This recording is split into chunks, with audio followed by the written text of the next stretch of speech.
Alright, mama. Sitafutesa arya tishimina kumba. Makwenda vanangu. Tavina kumba. Mafunga kuenda nekamuyume kangu. Aiwa, munoona vamwe ikoko. Mirai chimbo, mirai ndikupeoka pasuru kanda kunikirikinira iya. Alright.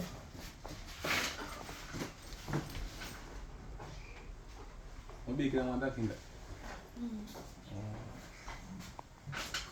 Zvinhu zvacho here mazuva ano. Kunetsa mundangoti mungwana wope kunotangira mwana.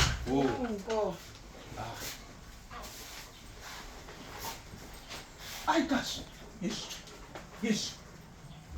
Imidzoka ini. Garai pasa. Kuchiko mama. Asi munorwara here? Tena siko mama. Munongoti zvinhu zvamuri kupiwa mobva mangoti nyamu mobva matoti nyamu makutenda. Handitaonengera nawo takuinda kumba. Matenda here kuti mama maita here? Unotadza kutenda kungoti wamaita henyu mama. Thank you very much. Takanganisa papa mama. Aiwa, ndipai zvinhu pasuru yangu. Mbongo kustori na shuga. Ndipai hunini.